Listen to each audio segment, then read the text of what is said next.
Good afternoon. As she said, my name is Artemis Milinga. I'm the Vice Chair of TAMFI, Tanzania Microfinance Institutions Association. But I'm also the Managing Director of YETU Microfinance Bank, the first microfinance to be listed in Africa, not in Tanzania only. So the topic is a little bit, not complicated, very simple. But at the same time, it needs a lot of courage to walk through it. So I'll be just very brief.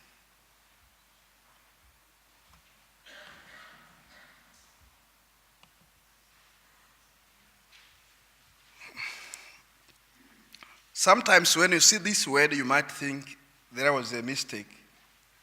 It was meant to be competition. Actually, what speaks out is basically, how do you partner with your competitor? I'll just give you a story. I started working in the microfinance industry way back in 1988. By then, there was no need to partner with anybody.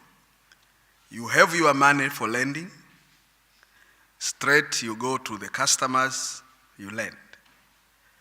As we moved on, with technology coming, where we needed to install, because in the 80s, there was no software. We used passbooks, so you prepare your passbook, you prepare your cards, and then you continue lending. As the industry went on, we were forced to go along with software manufacturers.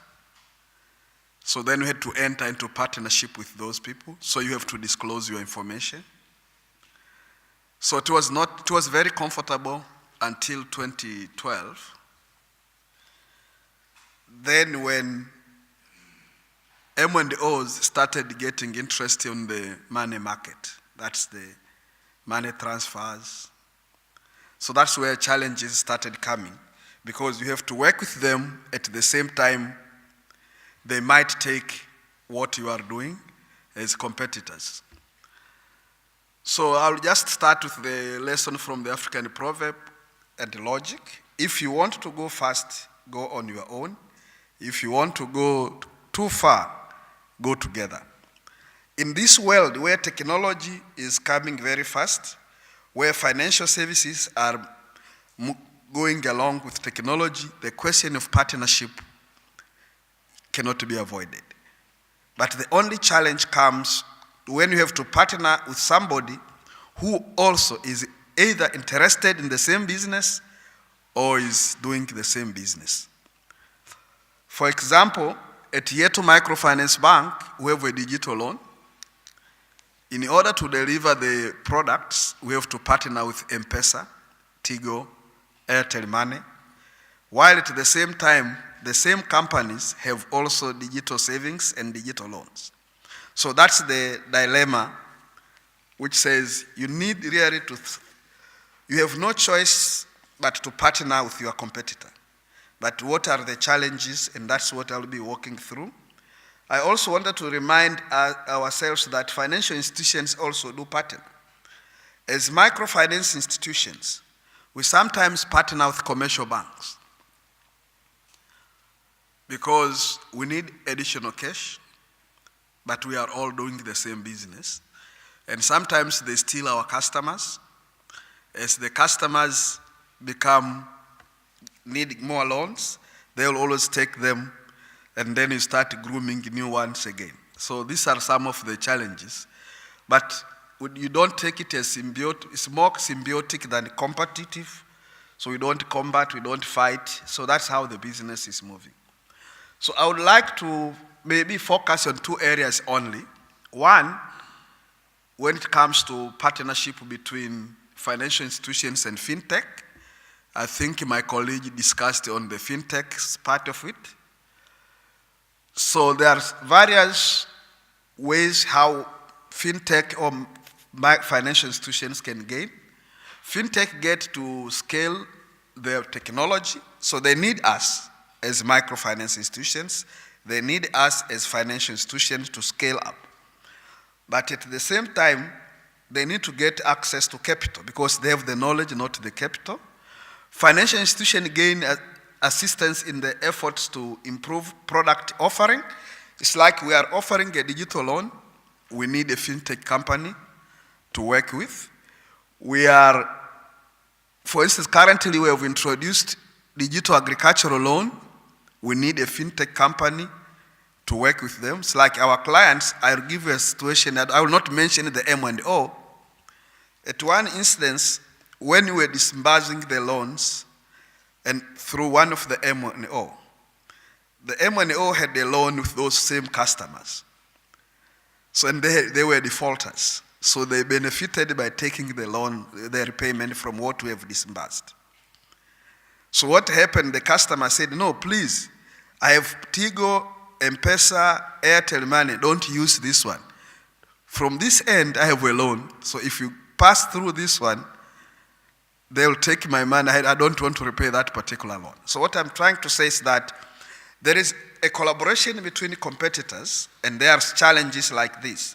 One, they can take your customers. Two, they can take a loan from your side to repay the other loan. So these are because the channels we use are the same, but we are collaborating from the business end perspective.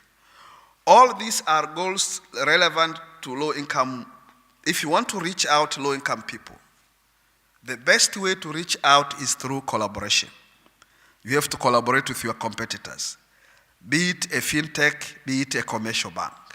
Why do we need that one? Because more convenient to access. People living in remote areas would like to access their services more conveniently. We are using technology, for instance, to allow our customers in villages to open bank accounts. We are using mobile operators, the M-Pesa, the Tigo Pesa, to deposit for our people in the rural areas to deposit in our bank.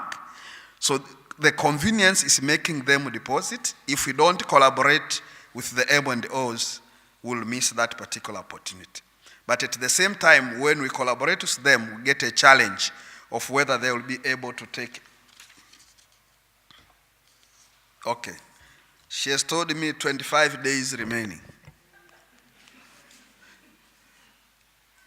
And then working through FinTech, it's also less expensive. I think my colleague also explained.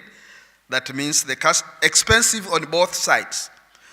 In the financial space, we always look at expenses on both sides, the provider and the recipient. For the provider, for instance, for somebody in remote areas, if he wants to save with you, if you use the brick and mortar branches, it's very expensive. But if you use technology, it's very cheap. So it's both beneficial to both ends. And then at the same time, the quality of service is another motivation or another goal. That will allow low-income people to access financial services. So now, I'm just trying to look out how FinTech look at us as financial institutions. You have business to customers. They do digital lending. I know there is Empower, and they do digital savings. They do digital financial education, which has not yet started here, but I think there are some elements of it. But saving financial institution, in order for us as financial institution to work better, we need the FinTech companies. We need them for KYC, for mobile money, mobile banking, agent banking with POS, credit scoring. I think they talked it, the previous speaker talked about it. So we need, so at the same time we are competing, but we also need them. So now, how do you manage the challenge? That's something which you have to look at both ends. How much do you benefit for not collaborating with them? But how careful are you? Before I go to that, I'll give you an example. In 2013, we were collaborating with one of the M&Os to develop a savings product, digital.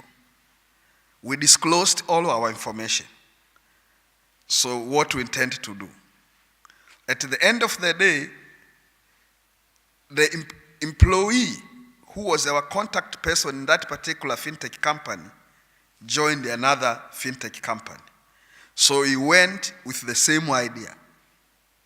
So they developed the product. So that's a challenge when you work with your competitor. At the same time, when you interact with the staff who can also, regardless of disclosure agreement we have signed, non-disclosure agreement we have signed. So there is a challenge on that particular end. So now, what makes the partnership work is basically very simple. We need each other.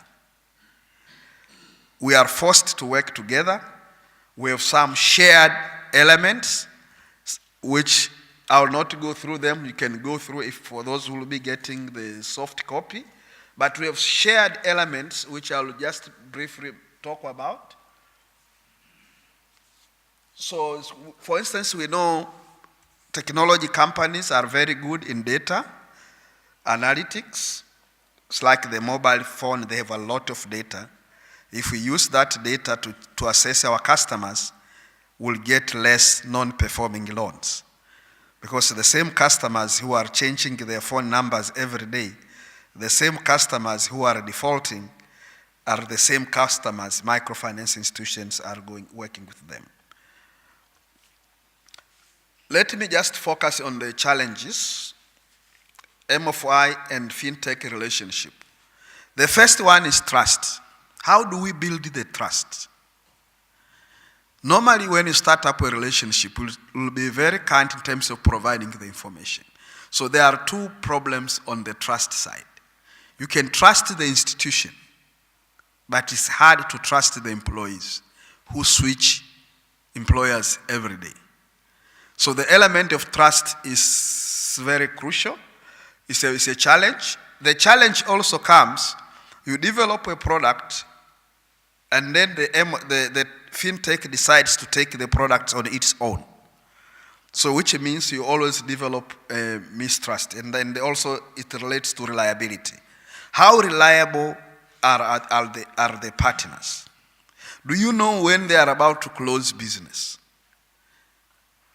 I recall in one instance, we partnered with one of it's not a fintech, it was a company which was selling, it was alternative energy products. Now, when we partnered with them, after 1 year they closed business. By the time we had already created the market, our clients have already enjoyed the market, so we couldn't move forward.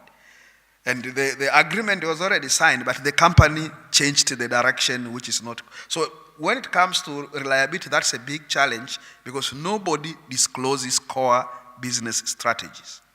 And we normally do not talk with the owners, we always talk with the employees who do not have the insight when the company will change direction, will change the type of business. So that's one challenge which we have to take into consideration.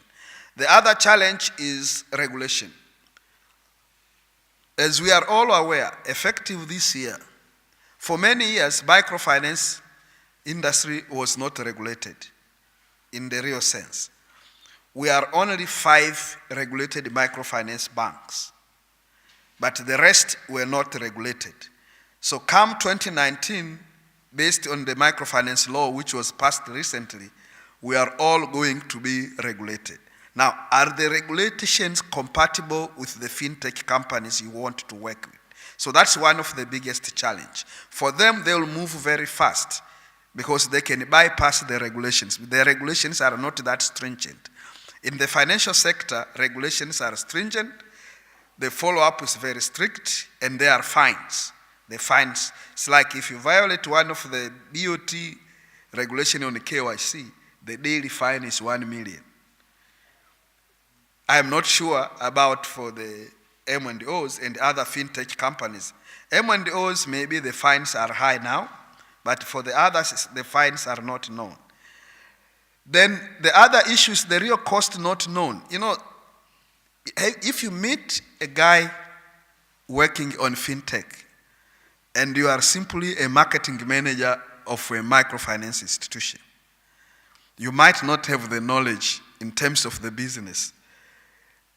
What's the real cost of what you are entering in? I always like to give the example of when you buy a printer, it will cost you 200,000 shillings. But the cartridge will cost you 500,000 shillings. So if you look at the procurement policy, you'll always say, go for the least price. Is it the least price? So it's a big challenge where what's the real cost in the partnership? I am entering a partnership with this fintech company. What are the hidden costs? What are the hidden charges which I am going to incur? What are the regulars? Like you have the annual maintenance fees. You have license for all those applications you are supposed to pay. So those are costs are sometimes not known. So it's a challenge for the partnership. But at the same time, we acknowledge that technology is very important for microfinance institutions. We have mobile phones, as most people have mobile phones, so we have no way. If you want to prosper, join them. They have data, biometric identification technology from the FinTech, biometric teller system, which actually we are using, and then cloud computing and open APIs, facilities, and integration systems. So it's very important, any microfinance institution, particularly after the microfinance law is in place, you need to embrace technology and you need to embrace partnership. And when we talk of partnering, it reduces the cost of starting, because if you start on your own, it's very expensive. In partnership, normally, with all the challenges, it's a win-win situation. Microfinance institution, what they offer to fintech companies is risk management. We are very good in risk management because we have been in the industry for long. Then also the infrastructure, because apart from using the technology to deliver services, we have also physical branches. That's the physical branches to deliver our services. We are also very good in terms of regulations. That means we understand the regulations. We are regulated institutions, so reliability is there. And then customer trust. Customers, I recall one instance in Mtwara, we were asked, okay, we can deposit your money using our phones. We can withdraw from the phones. But where are your offices? So they looked at, so we provided that. They would like to see, this is the physical office. It's like nowadays you find Airtel has decided to open up branches everywhere. So you say, okay, if you go for Airtel money, if you have a problem, you can go to the physical branch. So that infrastructure is very important for us, and people build trust on that. And then for economies of scale, partnership is the only way to go. And financial institutions are well positioned to that. Brand name, we work with our brand name because fintech companies have just been on board on the financial space. Banks, microfinance institutions, the brand name is there. And also the capital. In the partnership, financial institutions is well positioned to provide capital. But fintech, they are very good in agility. That's the innovation part. Agility, that means they know what's happening. Bankers are always conservative. And that's the biggest challenge we face. We'll always try to be conservative because of we are preserving depositors' money. At the same time, we do that. So that's agility and ability to look at what's happening and how can we cope is one of the biggest challenges, as it relates also to innovation. So they can offer innovation, they can offer cost reduction. As I give the example of depositors, they can deposit their money in remote area, so reduce our cost of the customers and cost of the institution.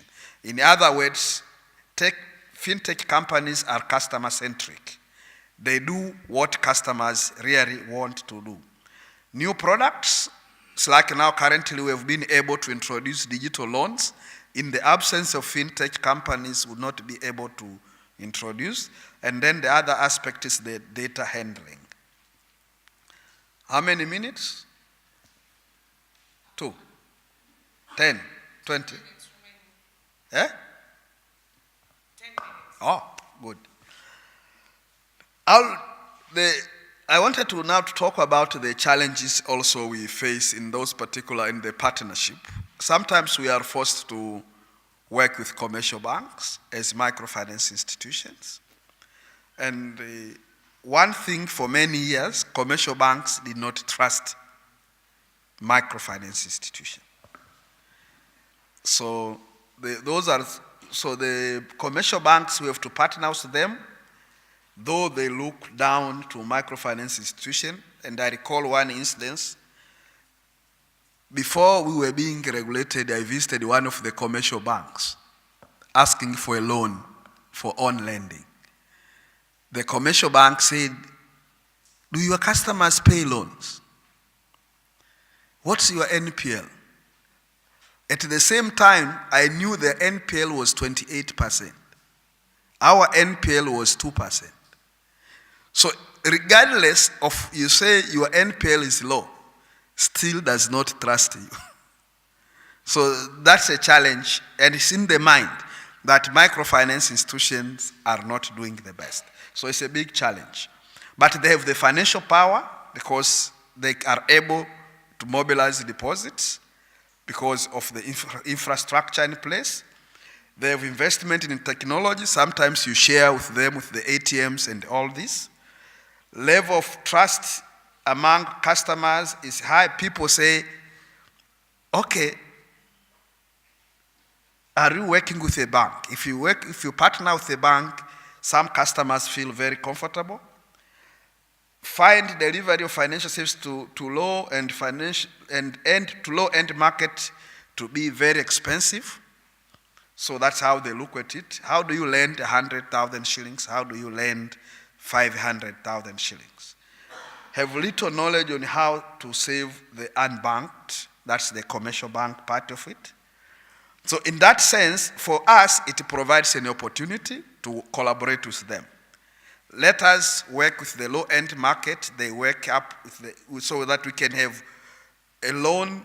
We can share some of the parameters of what we are doing. And then on the microfinance side, why should we collaborate with commercial banks? We need funding. We are not deposit taking. And we depend on foreign borrowing. We know the cost of hedging. So cost of hedging is very high. So if we get access to local, rather than looking at them as competitors, work with them so that we can access funding. For non-deposit taking, MFI can participate in savings mobilization, and that's an opportunity which has not been utilized in Tanzania, through partnering with commercial banks in agency banking. One question I've been always asking myself, you look at in all the places, agents for all the banks, but I've never seen an agent which is a microfinance institution. So it's a challenge, because I thought microfinance institution can also be agents of commercial banks when it comes to agency banking. And then it's also important for them to partner because strengthen profitability, strengthen governance and accountability. You know, in business, when you partner with another institution, that's when the issues of governance comes out. Who makes the decision? How transparent are you? So if a bank, commercial bank, partners with a microfinance institution, it's easy to promote the concept of good governance. So that means the reporting, the accountability, and the policies in place. Maybe you go to you can go to visit one microfinance institution, you ask, can I have 1, 2, 3 policies, they say we are still working on it. So that's a big challenge. Business expansion, cross-selling of various products. So you can sell various products and get a commission out of the partnership. So possible challenges when you partner MFI and commercial banks. There is one thing of the common understanding of collateral. When you go to microfinance, collateral is anything somebody is valuable. When you go to commercial banks, it's landed property. So there is a challenge when it comes to convergence. The trust I've talked about, they don't trust each other. MFIs and commercial banks have little understanding of each party's business.